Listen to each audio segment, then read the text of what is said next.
छत्रपती शिवरायांना मानाचा मुजरा करतो।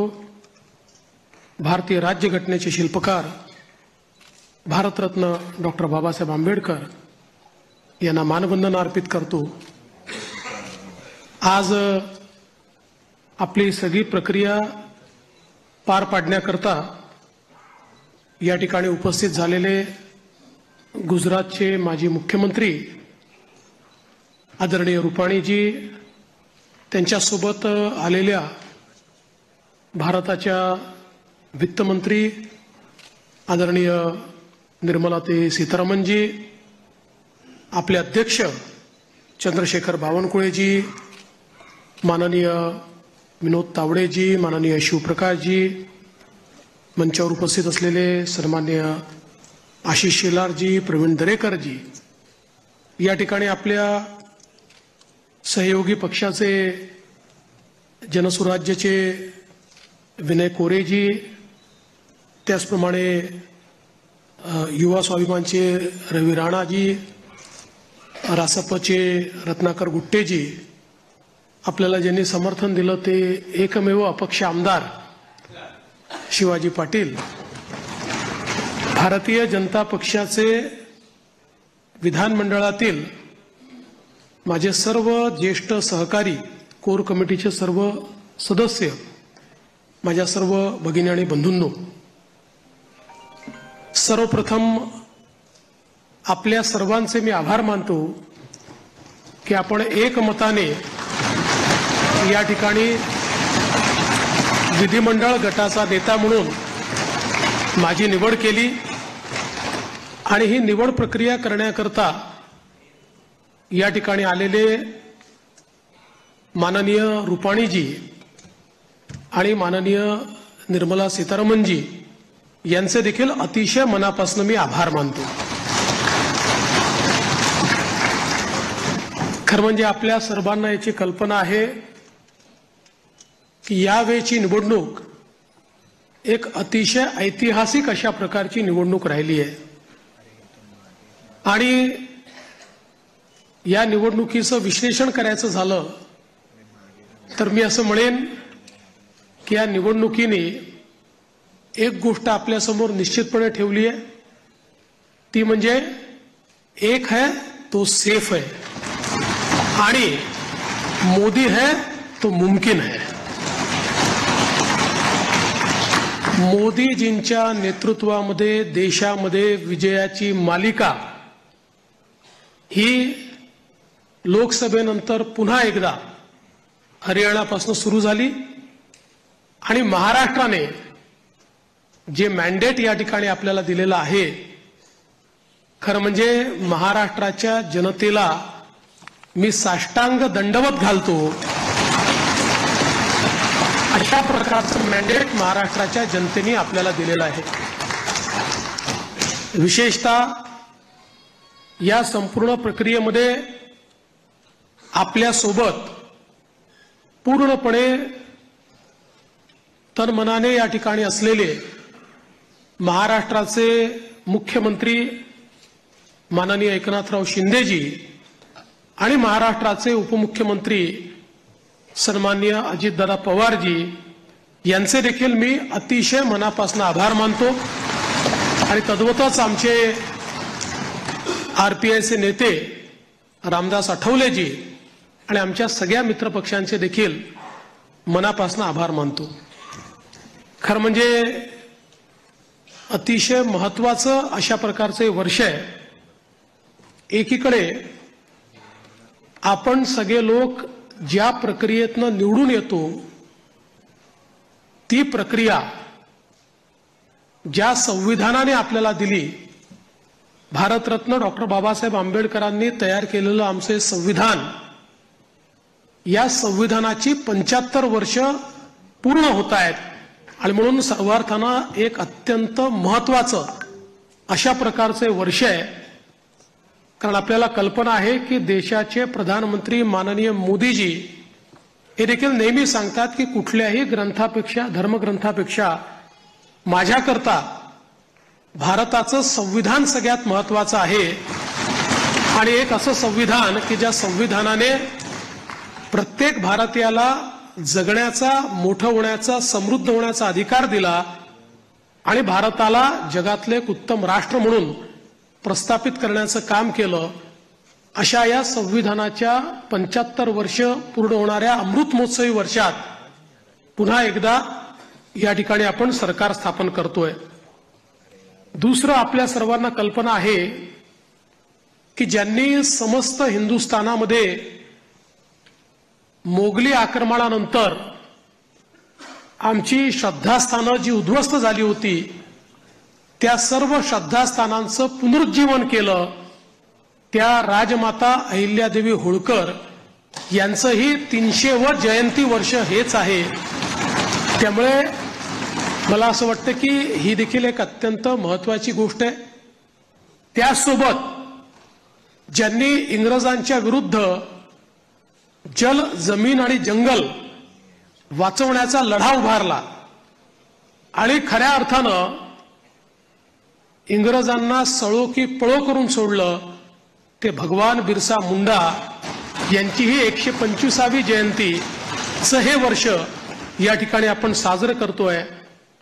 आणि अर्थातच आपल्या सर्वांचे लाडके नेते ज्यांनी नवभारताची संकल्पना मांडली, ज्याची मुहूर्तमेढ केली, आज मोदीजींच्या नेतृत्वात जो नवभारत तयार होतोय त्याचा पायवा ठेवणारे श्रद्धेय अटल बिहारी वाजपेयीजी यांचं देखील हे 100वे जयंती वर्ष आहे.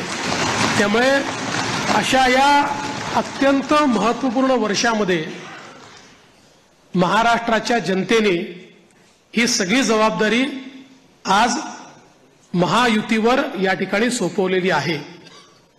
खरं म्हणजे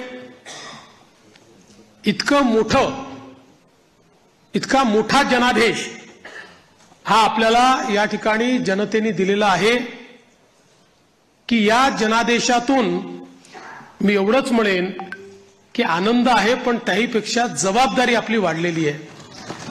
प्रचंड मोठी जबाबदारीची जाणीव करून देणारा अशा प्रकारचा जनादेश हा जनतेने आपल्याला दिलेला आहे. आणि विशेषतः आपल्या लाडक्या बहिणी असतील, आपले लाडके भाऊ असतील, आपले लाडके शेतकरी असतील, आपले लाडके युवा असतील, या सगळ्यांनी आणि समाजातल्या दलित, वंचित, ओबीसी, आदिवासी सगळ्यांनी जो जनादेश आपल्याला दिलेला आहे त्या जनादेशाचा सन्मान राखण्याचं काम हे आपल्याला करावं लागणार आहे. आणि म्हणून निश्चितपणे आपली प्राथमिकता आपण सुरू केलेल्या योजना आणि आपण दिलेली आश्वासनं ही पूर्ण करणं याच्याकडे आपली प्राथमिकता तर असेलच, पण त्यासोबत महाराष्ट्राला पुढे नेण्याकरता महाराष्ट्राला सर्व आघाड्यांवर पहिल्या क्रमांकावर आणण्याकरता आपल्या सर्वांना या ठिकाणी सातत्याने कार्यरत राहायचं आहे. आपल्याला कल्पना आहे की 2019 साली देखील जनतेचा कौल आपल्याला मिळाला होता. दुर्दैवाने जनतेचा जो कौल होता तो हिसकावून घेण्यात आला आणि जनतेसोबत एक प्रकारे बेईमानी त्या काळामध्ये झाली. मी काही त्या इतिहासामध्ये जाऊ इच्छित नाही, एक नवीन सुरुवात आपण करतोय, पण या गोष्टीचा निश्चित उल्लेख करेन की सुरुवातीच्या 2.5 वर्षामध्ये ज्या प्रकारे वेगवेगळ्या पद्धतीनं आपल्याला त्रास देण्यात आला, आपल्या आमदारांना त्रास देण्यात आला, नेत्यांना त्रास देण्यात आला, अशाही परिस्थितीमध्ये मला या गोष्टीचा अभिमान आहे की 2.5 वर्षात एकही आमदार आपल्याला सोडून गेला नाही. सगळे आमदार, सगळे नेते संघर्ष करत होते आणि त्या संघर्षामुळेच 2022 साली पुन्हा आपलं सरकार तयार झालं आणि त्यातूनच आज पुन्हा एकदा पूर्ण बहुमत आपल्या महायुतीला, प्रचंड बहुमत हे महायुतीला मिळालं आणि आपल्या भारतीय जनता पक्षाला 132 आणि आपल्या मित्रांसोबत 137 जागा, एक प्रकारचा इतिहास या महाराष्ट्रामध्ये लिहिला गेला। हा इतिहास मला असं वाटतं की अभूतपूर्व अशा प्रकारचा आहे। या निमित्ताने देशाचे प्रधानमंत्री माननीय मोदीजींचे मी मनापासून आभार मानेन की माझ्यासारख्या बूथचा कार्यकर्ता म्हणून ज्याने काम चालू केलंय, वॉर्डाचा अध्यक्ष म्हणून काम चालू केलंय, अशा एका कार्यकर्त्याला या सर्वोच्च पदापर्यंत 3 वेळा माननीय मोदीजींनी या ठिकाणी बसवलं। अर्थात त्यातला एकदा 72 तासाकरताच होतो, पण तरी देखील टेक्निकली होतो। त्याच्यामुळे 3 वेळा मला महाराष्ट्राच्या मुख्यमंत्री पदावर बसण्याचा मान सन्मान त्यांनी दिला।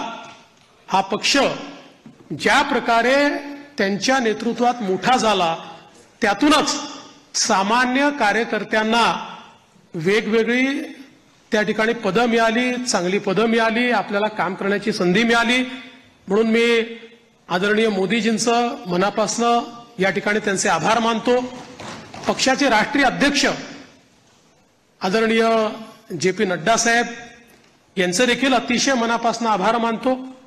आणि त्याचसोबत ज्यांनी या संपूर्ण निवडणुकीमध्ये अतिशय ताकदीनं महाराष्ट्रामध्ये आपल्यासोबत तळ ठोकून कार्यकर्त्यांमध्ये ऊर्जा निर्माण केली आणि या निवडणुकीत अत्यंत ताकद आपल्या सर्वांना दिली, ते देशाचे गृहमंत्री माननीय अमितभाई शहा यांचे देखील आभार मानतो।